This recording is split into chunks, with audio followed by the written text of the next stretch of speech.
ஓம் அகத்தீசாய நம. முருகப்பெருமான் ஓதிமலையில் இருந்து பழனிமலைக்கு வருகை புரியும் சூட்சும தெய்வீக நிகழ்வு. தைப்பூசத்திற்கு முந்தைய நாள் பிரம்ம முகூர்த்த நேரம் விடியற்காலை முருகப்பெருமானுடன் போக மகரிஷி ஓதிமலையில் இருந்து பழனி மலைக்கு வருகை புரியும் தெய்வீக சூட்சும நிகழ்வு. நிகழ்வு நாள் ஜனவரி 25, 2024 வியாழன். பிரம்ம முகூர்த்த நேரம் விடியற்காலை. முருகப்பெருமானுடன் போக மகரிஷி வரும் நாளில் குறிப்பிட்ட அதிசூட்சும நேரம் சூரிய உதயத்திற்கு முன் பிரம்ம முகூர்த்த நேரம் ஆகும். அகத்திய மாமுனிவர் குருநாதர் வாக்கு. அப்பனே எவை என்று கூற, அப்பனே நல் முறைகளாக இன்னொரு விஷயத்தையும் சொல்கின்றேன். அப்பனே ஓதியப்பனே, அதாவது ஓதிமலை முருகர் அங்கிருந்து நடைப்பயணமாக பழனிக்கு வருவான் என்பேன். அப்பனே பின் எவ்வாறு என்பதையும் கூட இதனை சாந்தி தானம் என்பார்கள். அது ஒரு நாள் மட்டும் நடக்கும். அங்கு எப்பொழுது நடக்கும் என்று கூட யான் சொல்லிவிடுகின்றேன். அப்பொழுது நடைபாதையில் நீங்களும் மேலிருந்து கீழே இறங்கினால் அவன் பார்வையில் நீங்கள் பட்டுவிட்டால் அற்புதம் மகன்களே. அப்பனே ஏன் இதையெல்லாம் சொல்கின்றேன் என்றால், அப்பனே போகன் கர்ம நிலையில் பாதிக்கப்பட்டிருந்த பொழுது அப்பனே ஓதிமலை வந்து அமர்ந்து விட்டான்.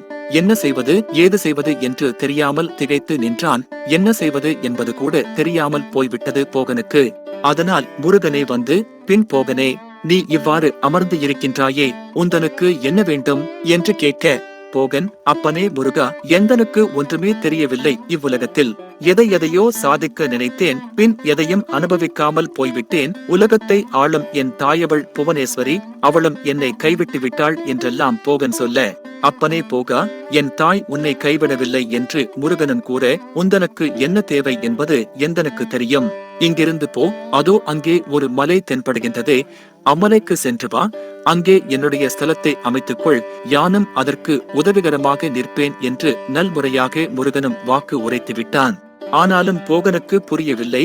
எந்தனுக்கு ஏதும் தெரியவில்லை முருகா, எங்கு அம்மலை இருக்கின்றது என்று கேட்க, ஆனாலும் முருகன் பின் சொன்னான், அப்பனே என் தந்தையும் நல்விதமாக ஆசிர்வாதம் கொடுத்து விட்டான். என் தாய் அவளையும் நீ நேசித்து வணங்கி வந்தாய். பின் அவளே என்னிடத்தில் அனுப்பிவிட்டாள். அதனால் யான், அதாவது முருகப்பெருமான் முன்னே செல்கின்றேன். நீ, அதாவது போகர் மகரிஷி பின்னே வா என்று சொல்ல, பின் அன்றைய நாள் மட்டும் இங்கிருந்து நல்முறைகளாக முருகன் பழனிக்கு செல்வான் நடைப்பயணமாக.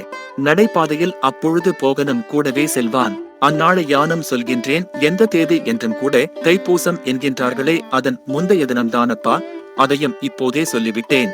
இவ்வாறு அகத்திய பெருமான் ஜீவநாடியில் வாக்கு உரைத்துள்ளார். அன்பர்கள் அனைவரும் வருகை புரிந்து முருகப்பெருமான் மற்றும் போகர் மகரிஷியின் அருள் பெறுக. ஓம் லோபாமுத்திராதேவி சமேத அகத்தீசாய நம. குரு திருவடிகள் சரணம். மேலும் சித்தர்களின் அருளை பெற லைக் மற்றும் சப்ஸ்கிரைப் செய்து இந்த பேரருளை உங்கள் அன்புக்குரியவர்கள் மற்றும் எதிர்கால சந்ததியினருக்கு அவர்கள் வாழ்வும் மேன்மையுற பகிர்ந்து கொள்ள வேண்டுகிறோம்.